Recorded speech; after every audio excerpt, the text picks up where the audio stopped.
Hi everybody, it's Andy from Snow Camps Europe, back with another Sunday SkiCast. So tonight I'm speaking to Phil Brown from the National Schools Snowsports Association. But before we bring Phil on, just a quick COVID update for you here from Austria. I know a lot of you are starting to plan your winter holidays and you are sending us messages asking how things are going to work. We don't yet really know how things are going to work, but what we do know is the latest figures. We have been talking in the village recently about how après is going to work, and again we are not 100% sure. But what is my hair doing? Latest figures, and there is a little bit of concern, but nothing too drastic. In the last 6 days, we've seen 1,961 new active cases in Austria. Now this is quite a lot considering our numbers have been so small, so we're seeing a spike, let's say. Now we have got tourists coming and going. The summer season is in full swing. This has taken our total cases up to 23,425, which is a tiny number considering other countries. There's only 65 hospital beds being used and 19 additional intensive care beds. So again, very small numbers. 1,877 people are at home isolating, and we've only had to date 728 deaths, of which 37 were in Salzburgland area. So the figures are really small. They're still really small. But as I always say, we're a country of 8.5 million people. So it's all relevant. We believe, or we are thinking that what's going to happen once the summer season's over in the next couple of weeks, that we will see some restrictions. We're not going to enter full lockdown, but we think we'll see some restrictions so we can try and really reduce the figure again before the winter. And then what restrictions they put in for the winter, as we say, we don't yet know. We think we know how the lifts are going to work, but we don't know how things like après are going to work. But as soon as we do, then we will update you via the Snow Camps page. So just keep checking back the morning dog walk lives or on the Sunday SkiCast, and we will keep you up to date. So without any further ado, I'm going to bring on Phil. Phil is the founder of the National Schools Snowsports Association, and we've already got a lot of questions. But if you would like to ask any questions, please post them in the comments, whether you're watching on Facebook or YouTube. Remember, you can host a watch party by clicking the watch party tab just below on Facebook. Don't forget to like, share, and comment. And also, if you're watching on YouTube, hit the subscribe button, and then you will get alerted to all of our videos that we will post on the run up to the winter season and all of the up and coming Sunday SkiCasts. So let's bring Phil onto the screen. Hi, Phil. How you doing, man? Good evening. How you doing? I'm very good, man. Thanks for joining us. Thanks for giving it your Sunday evening. Before we start, Phil, just tell us a little bit about yourself. Who are you? Okay, I'm a ski coach. I've been involved in skiing within the UK for over 30 years. I started when I was 17, got involved with the local ski club, race club, very soon got involved in coaching. I've worked in normal jobs, shall we say, alongside my skiing at certain points in my life. But for the last 13 years, I've been running a company called Impulse Racing. And more recently, we've added on the side of that a not-for-profit organisation called the National Schools Snowsports Association. So a lot of work with individuals, a lot of work with schools. I've worked for the Fed as a national team coach. I've been to a number of high-profile alpine events as a national coach with the Irish team, etc. So yeah, pretty much lots of skiing over that 30 years and lots of coaching. Good stuff. So tonight we are here to talk primarily or predominantly about the NSSA. Colin is pointing out, Colin Martin, one of our boot fitters from a Sunday SkiCast, said, "Evening, guys, put your teeth in, Andy, before trying to pronounce the National Schools Snowsports Association." Colin, I've been practicing all week and it's a right mouthful. So from here on in, the NSSA. Yeah. Kevin Hammond is watching. He's saying hello. Hello, Kevin. Thanks for watching. Hopefully you got a question for Phil. And Fabian Steeple, our other boot fitter. Good evening from Kent. He is currently on his holidays in England. Crazy person. Yeah. So let's get cracking with that first opening question, and hopefully we'll then get some more populated in the comments as we go along. So the first one, Phil, it's It's from a guy called John. Hi, John, if you're watching. And he's basically asking, why did you create or form the NSSA? Well, for a number of years ago, maybe 8 or 9 years ago, we found that on the side of working with individuals, we picked up a couple of schools on the back of those individuals or maybe their parents to run some training for. And we looked at what we were doing for them and what was out there for schools outside of your bog standard school ski trip. Mm-hmm. There's an organisation that have been working for 30 plus years in the UK called Eskia, who run a series of races, dry slope races, and they have a squad. But there was no one looking at snow sports in a more all-encompassing way for schools and being really proactive in getting schools involved at one end and actually finding ways to use the involvement in snow sports to help move children on as they grew and maybe help them with careers. So that was something we saw. There was a gap. It is quite niche, but we were quite interested in getting involved in that. And I became quite passionate about building the school's participation with some of the stuff we do in terms of events, etc.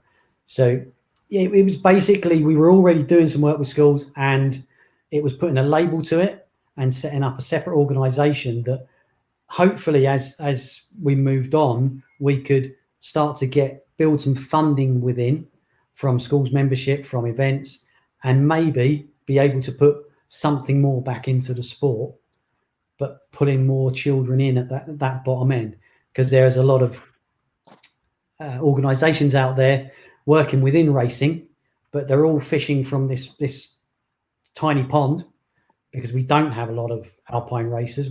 You'd be surprised how many we have, but in terms of overall numbers and the amount of organisations trying to run programs, there needed to be some more people pushing into the bottom of that group, and that's where we saw ourselves going. And then we've started to look at also the exit.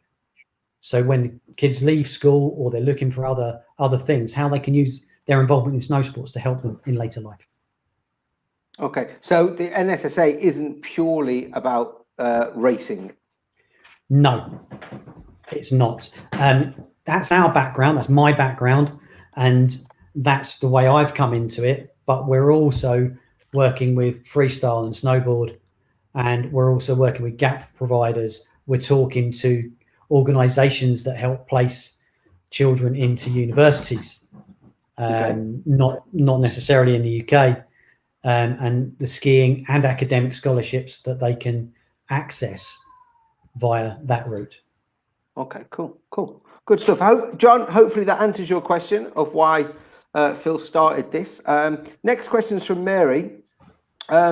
What do you think is the biggest challenge in promoting skiing as a realistic opportunity for schools to participate in? The perceived cost, not the cost, the perceived cost. Okay. Skiing, and no matter how hard we try, is perceived as a sport for the more affluent. Yep.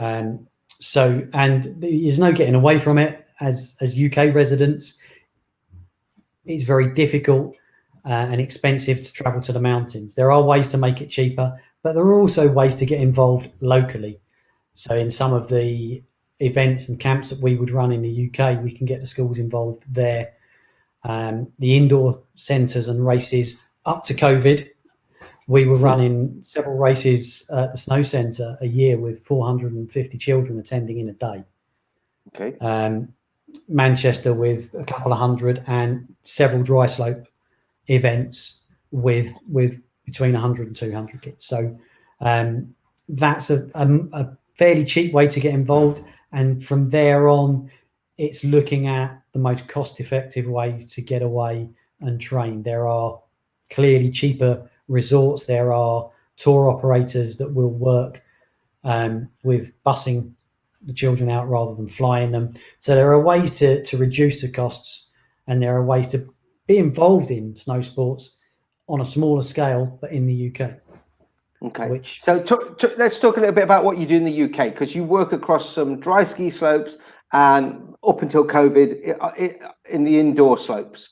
And this is probably the entry level, or if we're talking about cost, this is probably the cheapest way for the kids to get involved, right? for sure. So we've got the events we run, and we try and run some training the preceding day that's accessible for everybody. So a typical one of our events, the spread of ability will be from children who are national team level down to children who are snow ploughing and coming along with a school, sometimes to make the numbers up. Sometimes we'll have a team of younger kids who have only done some recreational skiing and never raced. And those are the people we're trying to reach and pull into the sport and get them to enjoy it and hopefully become more passionate about the sport as we are. So they come along, and we've got, we have photographers, lots of pictures of the kids that are there, and the local events or the national indoor and dry slope events are probably the most cost-effective way to get involved, and we can run training alongside those. Plus, some of the things we run, some of the camps we run at the minute, we're running dry slope camps with the indoors only just having opened. It's we're talking to them, and when we're able, we'll get back indoors, obviously in a safe way. But with the outdoor centres, it's easier at the moment to run stuff there, and to take the necessary precautions. But this summer, or since the beginning of this month, we've worked with about 100 kids across 4 different dry slopes. So it's a slow restart, but it's looking very positive. And how is that differing to last year? Last year we ran a number of big indoor events. We ran a few outdoor events, all race events, and all the race events have been put on hold, mainly because the governing body aren't happy for race events to run without the right precautions in place. I think as we move into September and October, you will see race events happening. You will see people taking precautions. You'll see the governing body at Snowsport England, I'm talking about here, getting involved with helping to steer these events in the right way post-COVID. Okay, cool. We've got Becky. I think you might know Becky. Hi, Phil. Great to see you looking so well. Becky, what about me? Am I not looking well? When people say that, I think I've put weight on. Yeah. Oh, you're looking well. Gained a couple of pounds. She also goes on to say that you've helped her sons. Is that her 5 sons? What is VI? Is that VI, visually impaired? Ah, okay. Phil has also helped my visually impaired son with his racing top. Oh, brilliant. You also do that. He's come out and done some training with us. We don't advertise or particularly push that we can work with VI or adaptive, but we do have coaches with us, including myself, who have experience and qualifications to work with VI or adaptive. Brilliant. Kids. So yeah. Becky, thank you for watching. Thank you for your comments. I thought that was Roman numerals, but visually impaired. Brilliant. Colin, Andy, in a word, no. All right, thanks, Colin. Cheers. Anyway, let's go on to the next question from Sarah. Okay, so every week on the SkiCast since we started, and obviously it started during lockdown, we get a COVID question. And the first COVID question of the night, Sarah, how have you adapted your activities as an organisation since the pandemic began? Well, as with probably most people within snow sports, in early March, everything stopped. We live in Italy. We were back in the UK for my mum's 80th birthday when the lifts closed down in our area. The schools had closed 3 days before, and pretty much everything stopped. We had a large event that was happening here, not run by us, but supported by us, the British Interschools Challenge. We had about 50 kids coming out for that as part of a 300 plus that were taking part. So that couldn't happen. We were hoping we could run our indoor events in April and May and June. Again, as things went on, they couldn't happen. So there was a lot of head scratching, if you like, and looking at What can we do? How can we make things happen? And only as countries came out of lockdown were we able to talk to centres about when they opened, how were they going to work, what were we going to do, what precautions would we have in place, etc., etc. So nothing happened until late July in terms of actual skiing, although there was a lot of planning, because we're planning as if, you know, we'll have a, dare I say it, normal-ish season. We'll be able to run some stuff through the season, depending on travel. But outside of that, up until the beginning of this month, it was very difficult. I mean, we did have a trip to Landgraf planned for the end of this month. The new restrictions with quarantine have put paid to that, and a few other organisations were looking to go to Landgraf. Unfortunately, Landgraf is a 500-metre indoor slope in the Netherlands, where we usually spend about 6 long weekends training. So being in the Netherlands, people were having to quarantine coming back into the UK. So until that's lifted, we're unable to run anything for people from the UK who need to travel back into the UK and go back to work or school. There you go. Who was that? Sarah, wasn't it? Yeah, Sarah. There you go, Sarah. So that you've mentioned the indoor slope there in Holland, 500 meters long. There is another question that's kind of quite related to that, which was from Sam, and Sam's asking, what are your thoughts on training indoor in the summer rather than on glaciers? It depends on the level of the trainees you're working with. I think we've always, for up to about 6 years ago, we always went to a glacier in the summer. When we started working with the schools, we started working with kids who were less experienced in the sport. We started looking at, with the glaciers shrinking, and a great example, last October we went to Teen, and we've been there every year for 20 years. And last October I decided that we had to come down on the chairlift and walk up to the T-bar. And some of the kids we had, not as fit as your elite racers, and younger. And I thought, this isn't fun for anybody. So we made the decision then to not train on the glaciers for our kids, and to use the indoor facilities instead. But to use the indoor facilities such as Landgraf, which is 500 meters, a hotel on site, makes life very easy. The glaciers have their place for the more elite athletes. You've also got Southern Hemisphere, which some of the elite athletes go to. We've got some organisations in the UK travel out to. I'm not a fan of younger children travelling halfway around the world to do stuff on a slope in the Southern Hemisphere, when they can probably do their strength and conditioning, a little bit less skiing, but do it on a glacier or a big indoor slope in the UK or Europe during the summer. But they have a really good place. But obviously there's nothing like being on the mountain. You can't train GS on an indoor. You can't train those longer terms. Yeah. But there's a lot of skills and drills you can do in there. Yeah, there was I don't know what it was I was listening to or who it was that was talking, but somebody was talking about this during the winter, and they were saying that more and more of the race teams are going indoor because the amount of time it takes to get up to the glacier for the course to be set. The athletes then get maybe 3 or 4 runs in the gates, where indoors they can get run after run after run after run after run, and there's none of this long-winded get up there, get down, setup time, etc., etc. Absolutely.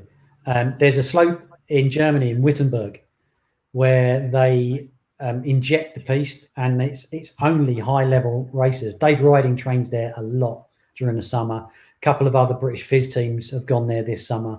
It's very hard injected, but it's ideal for them because it's very difficult to ski on that type of snow in the Northern Hemisphere in the summer.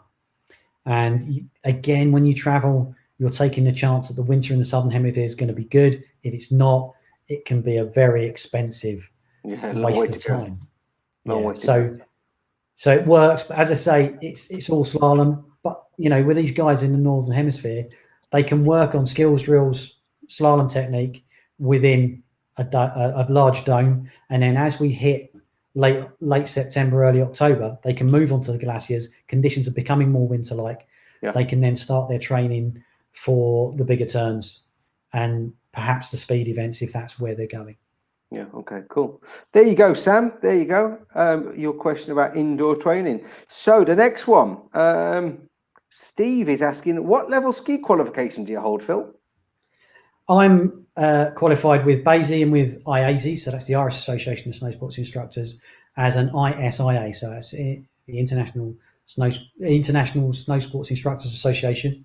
I'm also qualified with Snowsport England as a level 3 race coach and tutor for the race coaching. That carries with it the IVSI, which is German, and I won't even begin to try and pronounce that. With IASI, I also write their coaching material, and I'm a tutor for their coaching level 1 and 2 at the moment. So IASI, for people who don't know what IASI is, what is IASI? The Irish Association of Snowsports Instructors. Okay, and is this you in your uniform? That is me in the uniform that we had for the demo team when I went to Interski last year. So Interski, for those that don't know, is a 4-yearly World Ski Instructors Congress, and lots of nations are represented there, presenting ideas, presenting their dogma, presenting different things, along with most organisations take a demo team, and I was fortunate to be selected for the demo team for IASI a year before the actual event itself. Okay, so this was Pamporovo, was it? It was Pamporovo in Bulgaria, March 2019. Wicked, excellent. There you go. Cool. And then you said you're BASI qualified, you're IASI qualified, and then there's the Snowsports UK qualification. Snowsport England, so it's UK. UK Snowsports, so the qualifications are valid across Snowsport England, Wales and Scotland, and as a level 3 coach I'm able to run a program independently and covered by insurance for doing that. I'm also, as I say, a tutor for those. I run courses for level 1s and 2s to bring them into the system. Brilliant, good stuff. There you go. Who asked that? Steve. There you go, Steve. Carl is asking, what changes do you think? Oh, it's another COVID question. What changes do you think? Can't get away from it. What changes do you think we will see in school snow sports as a result of the pandemic? In the short term, we're going to see less schools wanting to go away. Education authorities and schools are fairly risk averse, quite understandably. From the schools that we work with and some of the teachers I'm in touch with, there are some independent schools that may be able to get away there. Certainly state schools are going to really struggle. We have a number of parents from the schools that we work with that are happy to bring their children along to events and out, even if the school can't do it. And one of the school's big issues is getting children in minibuses and taking them places.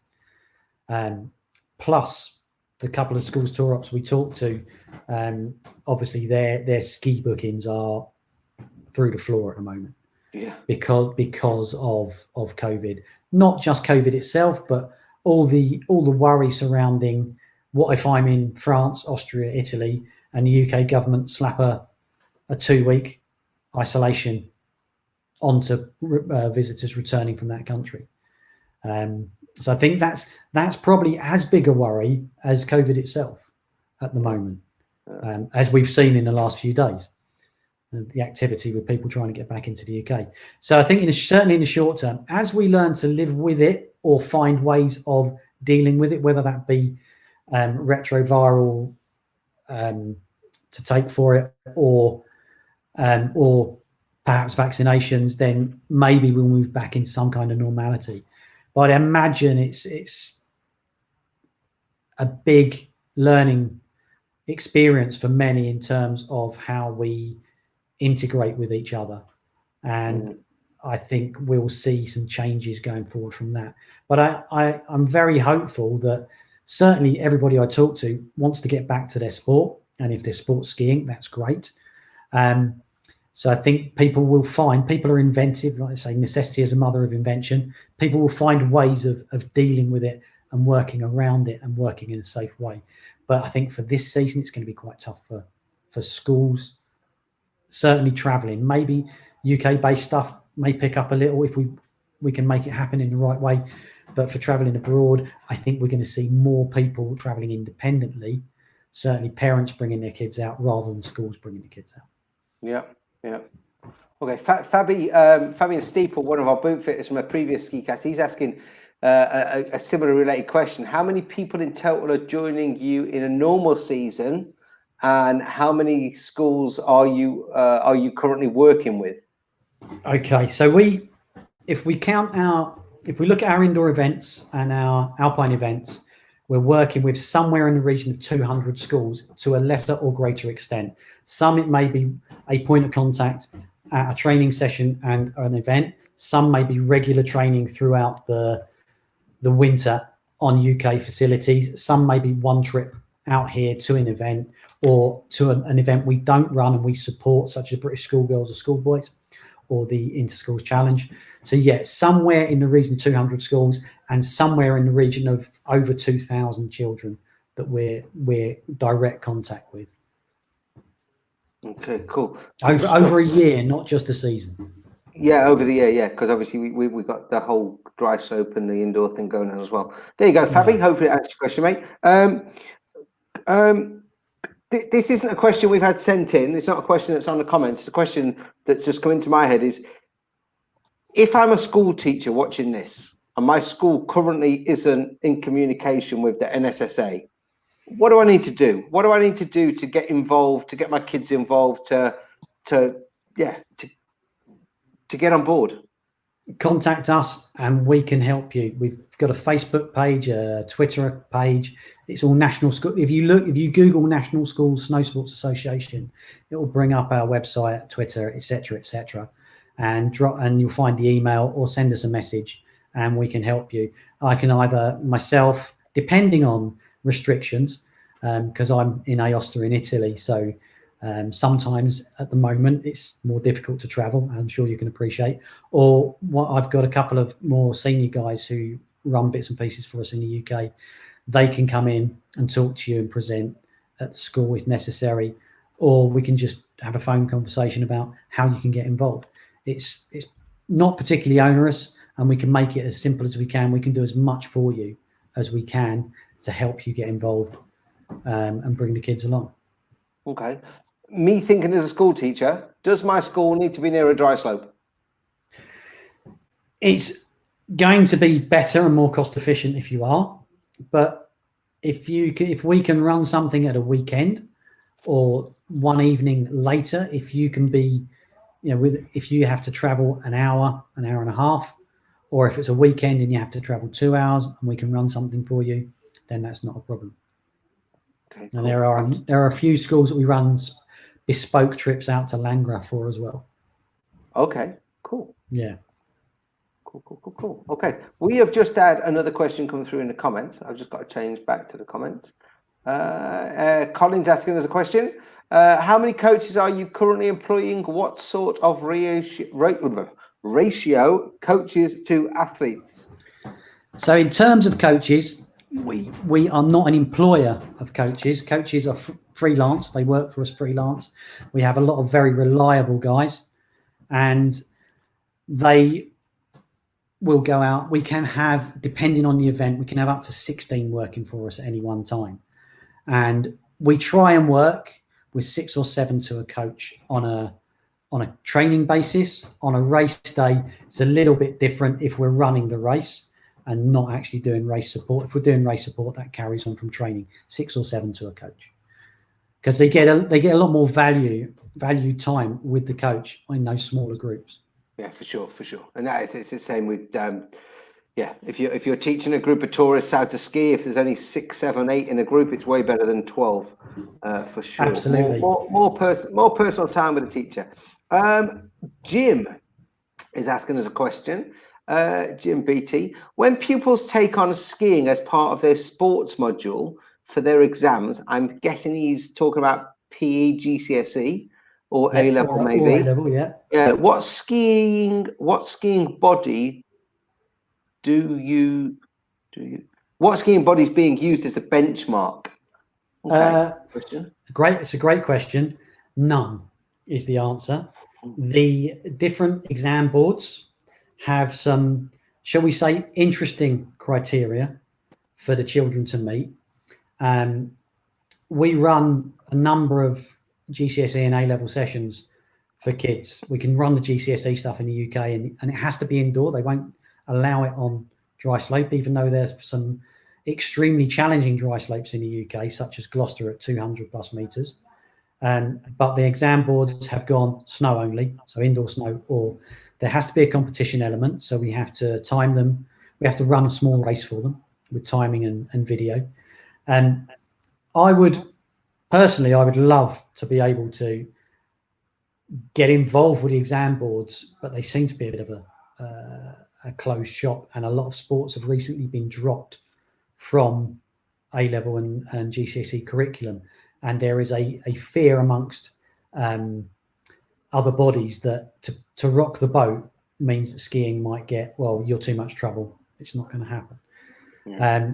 It would also be great if at 15, if they can take an instructor qualification, that gives them a tick in the box for their GCSE. Yeah. Because let's be honest, if they're good enough to be passed as a level 1 instructor, then it's probably good enough for their PE GCSE. Yeah. Again, something I'd love to try and work through and get happening, because I've just working with I-80, we've just introduced that as a course, a schools level 1. They can take it at 15. So on their 15th birthday, they can take this 5-day course indoor or on dry slope. And then in the next year, they do the shadowing and they do their child welfare course. They do their first aid. On their 16th birthday, they've got their license for teaching at level 1. Yeah. So it's great. And if stuff like that could be incorporated into GCSE, it would be great. But it's like many things, there's not enough joined up thinking out there, and people don't talk to each other enough. I had a girl probably 4 or 5 winters ago, and basically I've been put for a full day private, and now the brief was you need to mark here. Came from the ski school, and then when I met her parents, they gave me the paperwork and said, she's doing GCSE PE, she's opted for skiing. Here's the criteria. Can you mark her and video her? And I was like, well, of course I can. And I actually thought to myself, God, I wish they'd done this when I was at school, because I would have actually passed the GCSE. Absolutely. But have you seen on some of the boards, have you seen the marking criteria? It's so involved. It's like they've cut and pasted from rugby or football and changed a few words. Yeah. It's not really bespoke to skiing. It's not as bespoke as it should be. Yeah, it was almost like I'd use the what's the word? An architect who designed a bar who's never worked behind a bar. Yeah, pretty much. Yeah, so nothing was in the right place. Exactly. Yeah. Or a rugby coach who's never been skiing. Or similar. Okay. Yeah. Let's not go off too far on that, because we will go forever, I'm sure. Gary Cook is saying, evening, Phil. Yeah, I used to do some dry slope racing with Gary more years ago than I care to think. I'll be honest. Oh, okay. Yeah, some time ago. Evening, Gary. Thanks for watching, mate. Thanks for watching. Colin's got one for us. Is there any lower age limit for school kids to be involved? Realistically, in terms of training, we will take them at 5 or 6 for training, provided they can, if we're talking about the UK, provided they can ski the main slope and use the lift unaccompanied, or provided they can ski a high level blue run and use the lift unaccompanied in the Alps. But in terms of racing, our lowest age group is an under 10, which means that someone who is 7 can come along and race in the under 10s. We did for a little while have an under 8s age group. We had some parents ask, could we have those under 8s as an age group? After running that for, I think, one summer, some of the press releases I saw of kids who, when you looked into it, had raced every day of every weekend over the whole summer, I decided that we wouldn't have the under 8 age group, because those kids should be doing multi-sports. They should be training. They should just be skiing. They shouldn't be doing competition after competition after competition, because at that age, they need to be building building their agility, balance, coordination across sports and within skiing, and not be competing. So as a simple answer, a quick answer, probably from 5, depending on ability and training, and from 7, provided they fit into the under 10s category in the racing. Okay, so what we're saying is the NSSA is not just for senior schools.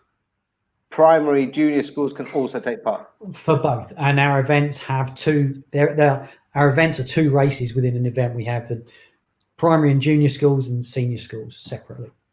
Okay, cool. Fabi, I can write a book about it. What are you writing a book about, Fabi?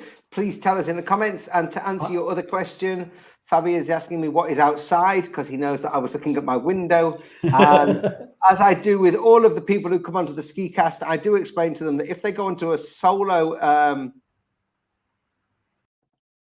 view like that, or like this, that it means that something is happening and I need to go and attend to something. And as it is, a storm is kicking off and my washing was about to blow away. So I had to go out to the balcony and save my washing. So Fabi, what's outside? My washing, which is now, it's still outside, but it's more secure than it was. There is a good chance that if the storm hits, then I will have to remove the dog from where she is and put her in the bathroom. Anyway, back onto the questions, Phil. Remember, everybody, I say this every time on the Sunday SkiCast, we are live. We are not recording this. It's not a podcast. It's not a recorded show. We're doing this live. I'm sat here in Austria. Phil is in Italy. The lightning has just started. If we lose connection, we'll try and get back to you as quick as we can. It is live. We're not pre-recording. We've not practiced. It's as it is. So the next question for you, Phil. Do you teach the kids anything, not anything, do you teach the kids just skiing, or is there an element of life skills involved? And this is from Mark. There is absolutely an element of life skills involved. And I think it's not just skiing, but any sport that involves international travel is going to help kids to develop their independence, their time management, their ability to just do things. I always quote this example, probably about 12 years ago now. I was doing a season in Norway, in Hemsedal, running a small training setup, and I dropped a 14-year-old lad off at Oslo Airport, dropped him at the front of the airport with his ski bag, got him inside the door, went to park the car. I said, I'll be back in 5-10 minutes. You know, if you want to wait, I'll come in and we'll get you checked in. By the time I walked in, he checked his skis in, he checked his bag in, he was ready to go at 14 years old. That at that time, I wasn't really sure that I knew many 14-year-olds that are able to get on and do that. So it's things like that that come as part of the package of an international sport, regardless of what it is. The thing with skiing is the amount of kit you have to have with it. So the kids have to be organised in terms of getting out in the morning, getting onto the hill with everything they need. And yes, they do forget. I mean, we've had kids come up, forgot their gloves, forgot their sun cream. So it's learning from that mistake. Possibly they'll go back and get it. Otherwise, maybe I've got some spare kit in my bag and we'll give that to them. So yeah, it's far more than just skiing, and it's really nice. Over the years, I've coached a number of children at different levels, and it's nice to bump into them later in life and see what they're doing and have them say things like, well, if I hadn't have been involved in skiing, I probably wouldn't be doing what I'm doing or where I am and doing as well as I am, because I have an ability to get on. And one of the things I do with kids that we work with, as I say, try and put some kind of portfolio together so that when you are sat in front of an interviewer, or you're going for an interview to get into uni, have something different. Because these days, if you're sat in front of a prospective employer and they're looking at 15 to 50 people with the same level degree, have something that differentiates you. And that could be a portfolio of your participation in international sport. and that's going to put you sort of, if you've got 50 people here all got the same degree and nothing differentiating, it puts you here because it shows that you can work on your own initiative, you can do things independently for the most part. So yeah, so the simple answer is yes, we do teach life skills as well as skiing.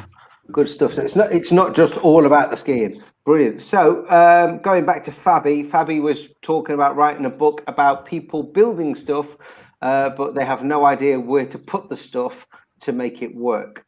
Going back to our rugby coach writing the GCSE paper. Yeah. And Phil is saying he met you in Interski in Bulgaria last year.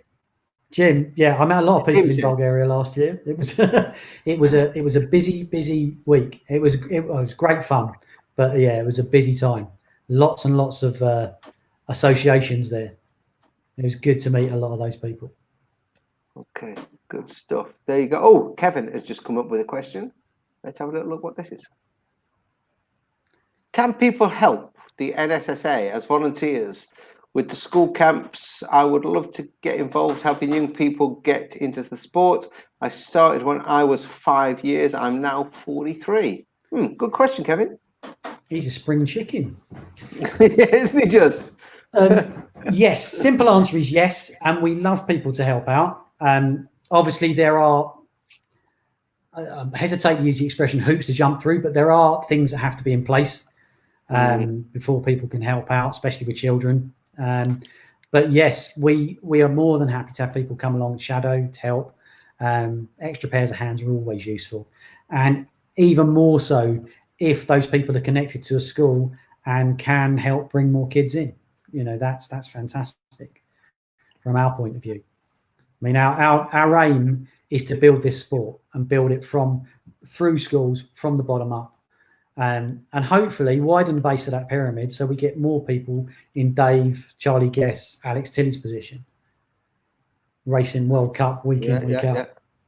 Because let's be honest, there are thousands of children skiing, and we've got a handful racing at that level. So if we can increase the number at the bottom, hopefully with the right setup, we can, and that's beyond what we do. I'm talking about national home nations teams and GB teams, etc. If we can increase the participation feeding into those, hopefully we can then get more kids and adults as they move on to that world stage taking part. And not just alpine, I'm talking freestyle and boarding, etc. as well. Cool. Two things from that, Phil. So you mentioned that there are certain things that have to be in place, and one of them I'm guessing is safeguarding and protecting. Exactly. They have to have a DBS check, an enhanced DBS check, and they would have to have gone on a safeguarding and protecting course approved by one of the governing bodies.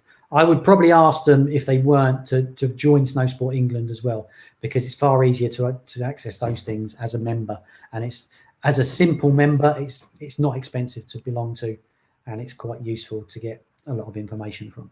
Yeah, cool. It's funny because I was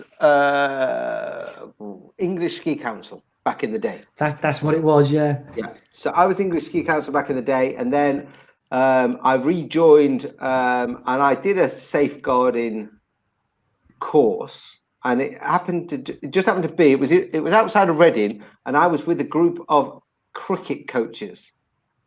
I was the only person that wasn't a cricket coach. And then I came over to Austria to requalify 8 years ago, and there is nothing.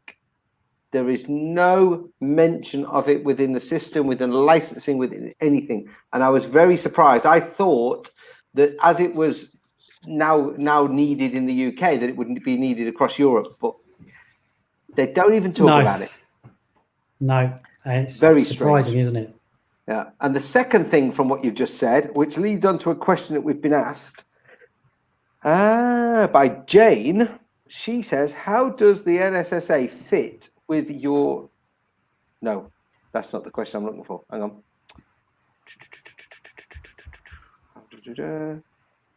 How do you fit within the governing bodies? So how do you fit within Snowsports England? Okay, so when we started out, we stood alone. It was one of those things that we made the decision to go, well, this needs to happen. We need to make it happen. So 2016, we created it in August, I think. In the September, I was at a trade event speaking to Tim Falk, who's the CEO of Snowsport England. And I said to him, I'll be brutally honest, the Snowsport GB press officer pulled us together and said, you're doing this, you need to talk about it. So we did, and it took about a year to get sorted out, and we are affiliated now to Snowsport England. So cool. The stuff we run has their insurance for our events, which is useful for sure. And it also means Snowsport England are tasked with doing a lot of things, and they're not a big organisation. They don't employ a lot of people. They don't have the resource to do everything to the level that they would like to. So if they've got organisations doing stuff like we are, other organisations running training, then actually if they can work together, it's a no-brainer. I mean, it's a simple thing. Rather than try and do everything yourself, work with people who complement your organisation. It's something we do a lot, and help grow your organisation participation in the sport by collaborating. It's a hugely successful way to work, provided everybody knows exactly where their place is within that collaboration. Yeah. Okay. Yeah. This goes back to the old team. Together everybody achieves more. If we all work together, everyone will achieve more. Yeah. It's not always easy, and there's a lot of, there's a lot of organisations out there that see this is the pie, and my piece is X%. If I work with you, I'll lose some of that. But instead of that, and this comes from how big can we make the pie? Exactly. If we make the pie bigger but keep the same percentage, everybody wins. Everybody gets more out of it, and that's the way to collaborate, and that's the way to look at making it work. For those people who are watching that don't know what Snowsports England is, Snowsports England, I think I'm correct in saying this, and Phil, correct me if I'm wrong. Snowsports England is the governing body of skiing in the UK. And a lot of people get it confused with BASI, which is a ski instructor association. And the two are separate organisations. And Snowsports England are the people who basically bring the racers through, and et cetera, and BASI is all about just training professional snow sports instructors. Yes, pretty much, yeah. And Snowsport England is England only. You've got Snowsports Scotland and Snowsports Wales, and look at it from the point of view that they're working with grassroots, with skiers, with coaches. BASI is working with people who ultimately may end up as professionals within the snowsport industry. The same is true of Snowsport England, but that's not their overall remit. Their overall remit is more increasing participation of snowsports. Of snowsports within England and within English people. Cool. Before we go on with the questions, everybody, we have got a serious number of people watching this live, and we've only got 11 likes. So let's see the likes increase. People, hit the heart, hit the thumb, share it with your friends, but let's see that like increase from 11, because there are way more than 11 people watching us right now. Phil is giving up his time to talk to us tonight on a Sunday, as am I, and therefore we need a little bit of love. So Babby is back. Everything is a bit looser in Austria and Germany as it is in the UK. You're right, mate. You're right. Kevin, okay, thanks. I'm very interested. How can I get in touch with you? So how can Kevin get in touch to end up being a volunteer? Kevin can get in touch with me either using our Facebook page and send me a message. So that Facebook page is National Schools Snowsports Association, or my other business page, which is Impulse Alpine and Racing, or you can send me an email, and if we're able to put that on a link, that would be great. So that it's office@schoolssnowsports.co.uk. That's schools plural, snowsports plural.co.uk. So just drop me a line in the comments. Perfect. We could link it in the comments. Okay, couple of last questions before we wrap up for this evening. That was the governing bodies one. That was from Lee. Wouter is asking, what problems have you had with creating and building the NSSA? What were the hurdles? Not so much hurdles as a few naysayers and some difficult, perhaps, things to deal with. You'll remember me saying there's a historical organisation out there who work with schools, and some of the older guard would. There were mentions, obviously, in meetings and why were we allowed to do what we're doing. Fortunately, all that has been sorted out now with working with Snowsport England. But, it was very much, why are you allowed to work with schools? That's what we do. We're looked at now and I see us now, and Tim, the CEO of Snowsport England, sees us as very different from anything else that's out there. What we do is quite different. There is a similarity, the fact we will run events, but our events are very different. We have a squad.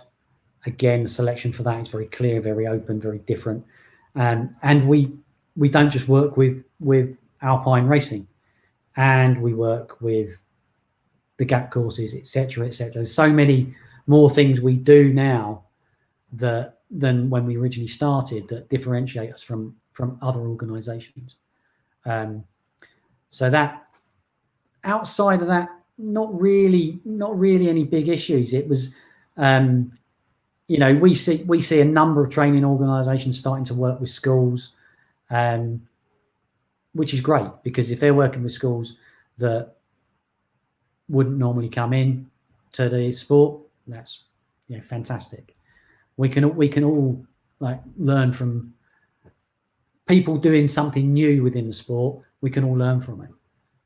Mm-hmm. And there are, let's be honest, the number of schools there are in the UK, there are more than enough schools to go round if every training organisation worked with several schools. Yeah. I don't think there's an organisation out there that wouldn't be overwhelmed if all of a sudden they had 50 schools come to them. Yeah. So we've grown what we do organically, which is great. I think had we grown quicker, then that could be difficult to deal with. Yeah. It's funny that you say about the number of schools and whatnot, because I have people saying to me, why are you having people on the Sunday Ski Cast that do exactly what you do? You're going to lose business. And it's like, no, I'm not going to lose business. We're all going to gain more business. We want to grow snow sports. We want to bring more people into snow sports. We want to keep them in snow sports for as long as we can. And we want them to become more active within snow sports. And I had Darren Turner on a few weeks ago. End of the day, you could argue that me and Darren do exactly the same thing. Why would I not want to promote Darren? Why would Darren not want to promote me? Same thing. There are many, many schools out there. And again, the piece of the pie just needs to get bigger. End of chat. Exactly. Yeah. Exactly. Okay. Couple of quick ones. This is a more personal question from Samantha. How did you get into skiing, Phil? I, at 12 years old, I went on a school ski trip. I was supposed to. When I moved into secondary school, in the last year at primary school, I was supposed to go on a trip to Northumberland.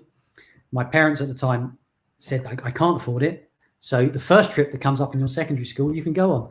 So the first trip that came up in my secondary school was 18 months later.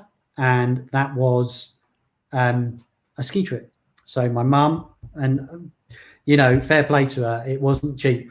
And she paid it in installments. And I went away to Foppolo in Italy. And to date this, with some people who are listening might find this familiar, we flew on a Lake Airways DC-10 into Bergamo. I skied for 2 days, hurt my ankle, which I now kind of think I probably had ill-fitting boots. Didn't ski again until I was 17, when my local slope advertised for a trainee instructor. And I thought, I'll go and give that a go. My skiing was atrocious. I was employed on my personality and the fact that we can train you to ski. And within weeks of starting, some of the lads in the race club went, you're 17, you're reasonably young and athletic, come along to race club. And then the rest, as they say, is history. That was September 1984. So yeah, I got pulled into racing, and that was just, I loved it. Absolutely loved it. The beginning of your story is not dissimilar to mine. I went to my first day at senior school, and I'm not academic. I didn't really do a great deal at school. The very first day of senior school, we got given letters in envelopes, and I was like, "Shit, I'm in trouble. I've only been here a day. I'm gonna get crucified when I get home." And I took the letter home and I put it on like the side where no one would ever find it. And about 3 days later, my mum was like, "What's this?" And I was like, "Oh, they gave it me and told me to bring it home." She was like, "What have you been doing?" And I'm like, "Well, I don't think I've done anything wrong yet." And she opened the letter and she read it and she went, "Meh, you're not going." And I was like, "Not going where?" She went, "You're not going skiing." And I was like, "Huh? I'm not in trouble." And it was basically they didn't have enough numbers to run the trip. So they'd opened it the first year, which they never used to do. And I read the letter, and it basically said 7 days skiing, flights, accommodation, half board, equipment, tuition, £132. Now this was in 1981, albeit I'm not as old as I look. So I went out and I got a job because I was like, I quite fancy this. So I went out and I got a job and I saved my wages every week, and I managed to pay to go skiing on the deal that I would get me salopettes and me jacket for Christmas. And that's how I got into skiing. Yeah. Yeah. Unbelievable. 2 more questions and then we're done.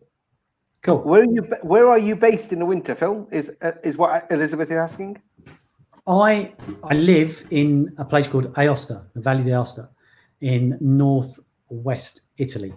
So if you come through the Mont Blanc tunnel from Chamonix, drive half an hour down the valley, that's where I live. Our resort that we use is Pila. It's a great resort for what we do, and we've been here 10 years now. Not living permanently, but we've done 10 seasons, latterly living out here and moving out with our little boy. And we're treated as a local club and a local organisation, and it's a great place to be. Some great people, and it feels like home. And in the winter, we get to work. If we've only got a small group one week, we'll often work with one of the Italian clubs and ski their course, or vice versa. They'll come up and ask if they can ski some athletes through ours. So it's a nice place to be in, a nice group of people to be working with. Do you speak Italian? Poco. Parlare poco Italiano. So I speak a little Italiano. Okay. My 4.5-year-old son puts me to shame. Yeah, I bet he does. Then up to March, he was going to school here, so till the school's closed. So they lap it up at that age. They're like sponges. Yeah, of course they do. Colin, how about snowboarding? Is that offered? We are working with an organisation who will help us to offer snowboarding to the schools. It's not something we used to do. It's just a question of creating some impetus with the organisation before we could start to look at branching out. But yes, it is offered. And I like Colin's comment on the bottom. Don't think I've seen Phil without sunglasses on his head. It's a ski coach. It's a graft. You have to have it to become a ski coach. They're grafted on. What's he saying now? Salsa agri. It's not spelled out quite rightly, but one of the first expressions I learned was in the Chinese restaurant down the road. Salsa agridolce. It's sweet and sour sauce. So when anybody you're lucky enough to have a Chinese restaurant, and it's a pretty good one as well. Colin used to say things to me in Italian. I used to just reply with salsa agridolce. So that's where that comes from. Fantastic. Okay. Our last question, unless anything comes in very quickly on the comments, is from Sid. Sid Meredith, regular visitor to ZMC, has a son who has been a ski teacher in Kitzbühel for the Red Devils. And he is asking, and it's quite a good question, actually, and I'm sure we've both got thoughts on this. What are your thoughts on taking kids out of school during term time to go skiing? Okay, absolutely. This is going to depend on what year they're in, what your outlook is on their education, and and how they're doing in their education. But we're talking about something that, and I don't think enough schools put the relevance to this. Going away to do what we do, it's not just a skiing holiday. It's education in itself, and it does help broaden these kids' horizons. And let's be honest, there are kids out there that don't respond well academically, but when you do stuff with them like we do, or like other sports do, or other activities, it actually helps them. Give you a quick example of one kid that we worked with who now does some coaching with us. He was quite dyslexic, struggled academically. His dad got him involved in skiing, and that gave him massive self-confidence to do far better academically. Never going to be Einstein, but it raised his academic game because it gave him that confidence. Because he found he worked hard at skiing, became good. In fact, he was English slalom champion, and then that gave him the confidence to go and work in other arenas such as academia. You know, and he did far better than his father thought he was going to. So yeah, it's a double-edged sword. You can say you're missing a week's in school, but you can actually bring work with you, and we can work with the teachers at school to make sure you bring it out and make sure that you get on with it. So yes, you're missing some school, but what you're gaining is not something you can get within four walls of a classroom. Yeah, I have a friend. Obviously, I'm biased. Oh yeah, no, and I'm totally with you because I was that dyslexic kid in school who learned more on a ski holiday than I learned in a year at school. And I have a friend who actually the very first ski school I worked at in Austria a long time ago. The chief instructor now owns that ski school, and he has a relationship with a school in the UK, which we will talk about, Phil, because maybe there's an angle. And they take them over. There's literally a group of kids every week of the winter season. They go to his mountain, his resort, stay in a hotel, and they do a split program. And it's morning is skiing, afternoon is it's nature, it's life skills, it's building stuff. There's all sorts of things. They have a total educational program, and it's all in term time. It's all in term time. So yeah, but yeah, if it wasn't, as you just described, then the guy gained confidence from going skiing, did better academically. I didn't do much better academically, but it for sure made me a better person and got me where I am now. And yeah, unreal. Absolutely. I just wish that the NSSA was around when I was a school kid, because what you're doing, Phil, is from my point of view, and I'm not a father, I don't have any kids. Okay, maybe, who knows? I don't have any kids that I'm putting through school, but if I was putting kids through school, I would want them to come to the NSSA. I wish I could have come to the NSSA. It is pretty damn cool what you're doing, and I wish you all the luck in the future. Thank you very much. Sid is making a quick comment. Thanks, Andy. My sentiment exactly about education while skiing. Brilliant. Bex, I think I brought this on screen already, saying,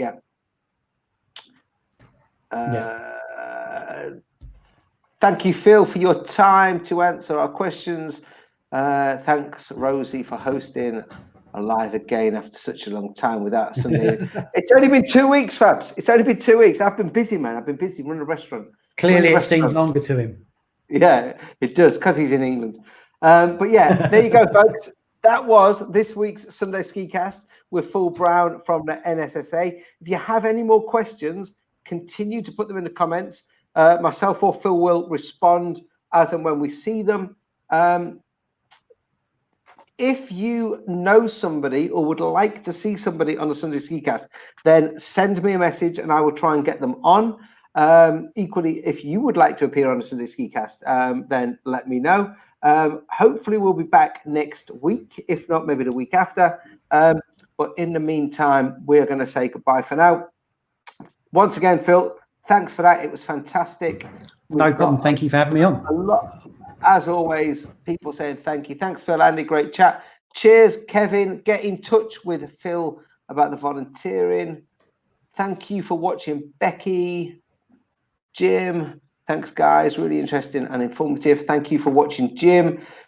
Everybody, hit the like button, subscribe, comment, all that stuff. And we will see you very soon. Phil, I will talk to you in the green room in a few seconds. Thank you very much, mate. Thank you very much. Excellent. So there you go, folks. That was Phil Brown from the NSSA.